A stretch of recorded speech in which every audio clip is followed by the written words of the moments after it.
Now, when it comes to, I guess, really the dietary approaches and the training approaches that you've made with James as opposed to previous coaches, do you, I guess, can you tell me, are there any distinct differences that you've found have allowed you to unlock different levels to your physique or even just like subjectively in your overall well being, your enjoyment with these preps? Yes. So that actually, and I can't believe I didn't mention it before, but that has actually been primarily the biggest component I will say is my training. So when I started working with James, I never truly knew, I guess, the level of intensity that maybe I should have been training at before. So he brought it to my attention by asking me to send him videos of pretty much my sets that I was doing for my exercises. And I did. And like I didn't realize it's not that it was awful, but it was awful, like he immediately was like, this you pretty much have like way more in you. Like you're not hitting failure right now and I need you to resend me your videos until it's good. Until I say it's good pretty much. And I'm like, okay. I'm like, yeah, so I definitely have my work cut out for me. Like I was training to the point where like I didn't know I had this level inside of me, and I think sometimes we think we get used to training a certain way and we don't realize that we're actually not training as intensely as we should be. And thankfully, I have my husband who is a bodybuilder, so he knows the level of intensity, but we haven't worked out together in like years, So he's here to help me. And James was like, if you like training with JD, please have him help you train because I need you to train this certain way. And JD and I started training together. And when I tell you that I didn't know that like training to that point was going to help my physique so much, but I think that's how I was able to obviously add on that muscle that I was lacking last year and within a shorter amount of time. And obviously, yes, you need that food to kind of go with it as well to obviously help build that muscle. But the training is pretty much going to be one of the biggest components and levels of foundation that will help you get that muscle that you need. And I think maybe that's what was pretty much holding me back a little bit. And now it's like I'm finally starting to see more changes in my physique than I was before, right? Like I kept chasing maybe this level of conditioning or chasing this and chasing that. And it was like, why do I feel like I'm not getting that? Well, sure enough, I wasn't training as hard as I should have been. People think even as bikini competitors, it's like, oh, you may not need to train as hard. It's just bikini, whatever. And it's like, no, like you still have to train super hard because these girls are obviously training extremely hard show to show and their physique shows it. So having to compete against girls that are literally training so intensely, you have to make sure that you are pretty much right there too, and I'm just thankful that he brought that to my attention because training till failure is literally it's so bad, but it's good. It's good but bad. It's like one of those things where it's like you have to appreciate it. So I think really fine tuning that my training and literally pushing myself more than I was before. I think that had helped me going into this Arnold, and thankfully we got the feedback saying that yes, your lower body muscle is back and we just have to be a little bit tighter. And I'm like, you know what? That's all I needed to hear because that's what we've been training and working so hard for, but you don't know until you step on stage, until you start to compare it to these other girls. Like, were these training sessions paying off?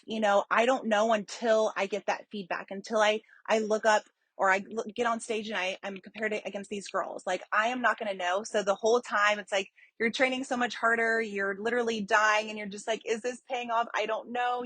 So literally training until you pretty much can't train anymore is the biggest piece of advice that I could give because I thought I was doing everything correctly and I thought I was pushing myself and I wasn't. And I think sometimes we actually have to take a step back and reevaluate like, are we actually pushing ourselves to our best or are we just being very comfortable and complacent with where we are? I love that so much, and it really jives well with, I would say, where I'm at in my journey as a competitor because truly, like, the muscle that I have been seeking for forever now. I feel like I've been able to achieve at least a good chunk of it through modifying training intensity. And very similarly, training with my boyfriend, who he, by definition, is an expert in Yeah. biomechanics and training principles. So Oh it's my like gosh. Yeah.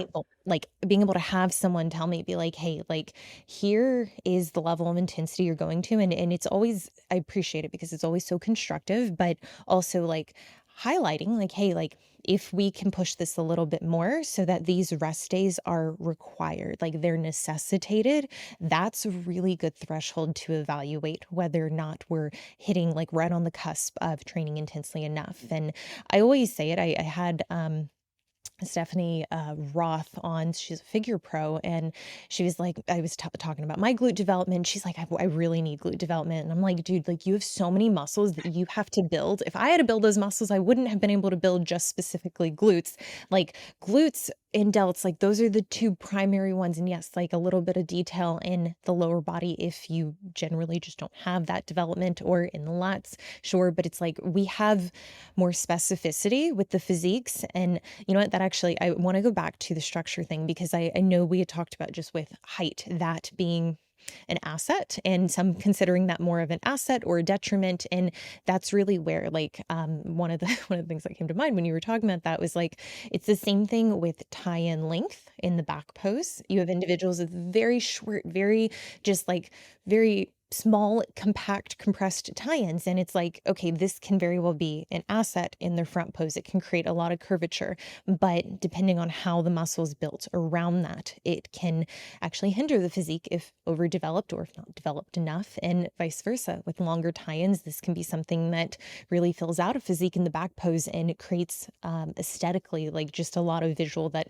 is just very balanced and appears very developed even with a lack of projection. But come front pose, that can be something that actually makes it harder and then requires the athlete to put on a little bit more glute med or just have that nice S curvature and have their waist extremely tight. So I think that's for listeners. I just want that to be like the takeaways. Like, if you are taller, if you're shorter, there are benefits and challenges that you'll face depending on structure. And that's where I think it's so important to have someone be able to give you a very clear assessment on where you need to put the muscle on, areas that maybe we should be careful about, not necessarily avoid entirely. I mean, there are some I would say we should avoid entirely, but generally just helping understand like how do we present your structure and help continue to develop this out so that we don't create problems down the road, whether that be too much leg development, whether that be too much bicep or tricep development. Which, I mean, I'm sure like listeners have heard me say this before, is like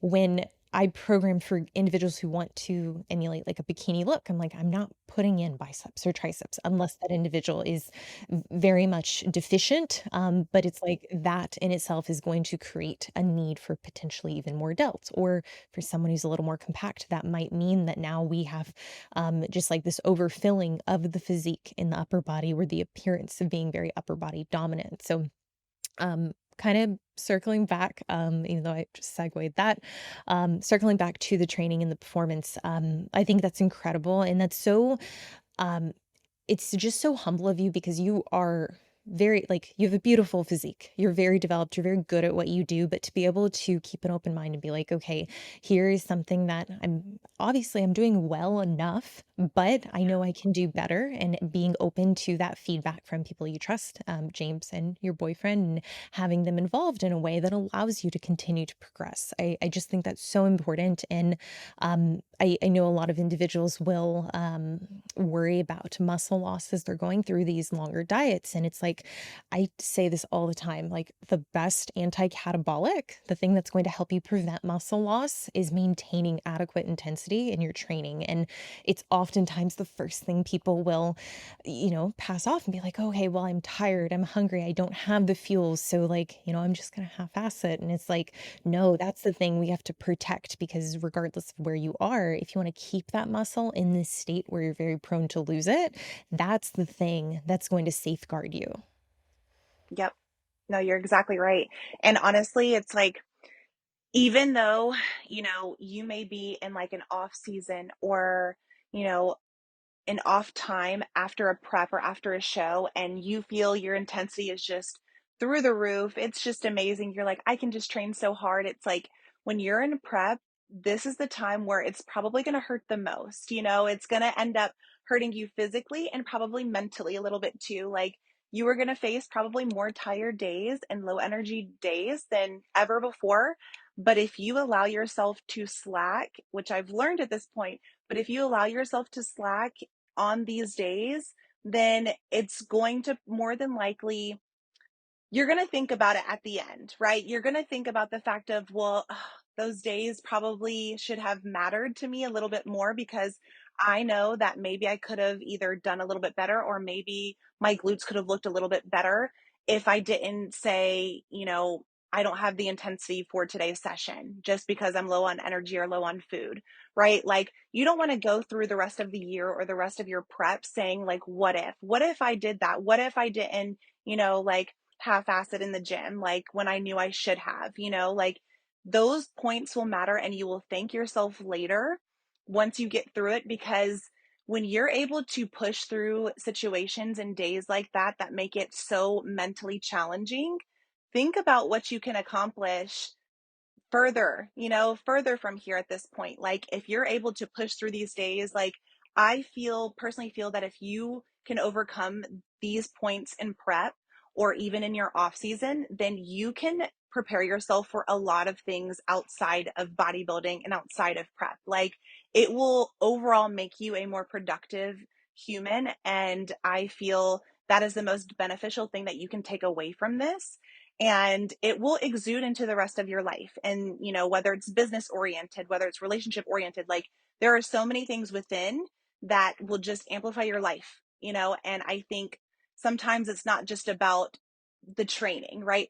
There's more behind it, right? Like you are tapping into a different level mentally and obviously physically too, but it's important, and I think I want to stress this a lot because I knew that I lacked in this for a while and I didn't realize how bad it was until I got called out on it. And I'm like, oh my gosh, like can't believe I was just like playing around in the gym and I had no idea. So I'm grateful that it was brought to my attention. So if I can at least share that, yeah, I did well before, but I know I can do better by pushing myself more and staying on top of these, levels of intensity that I didn't know existed, I know I will be a much better competitor moving forward. And that's all I can ask for. If there's something else later on down the road that I feel like will even make my physique even better, it's like I would be happy to share that too, because this is what is going to set you apart. And it's just a matter of doing it. It's going to be it may be hard, it may be a hard day, hard week, hard months. Everybody's prep's different. But if you can get through those days, then you will create a much better version of yourself.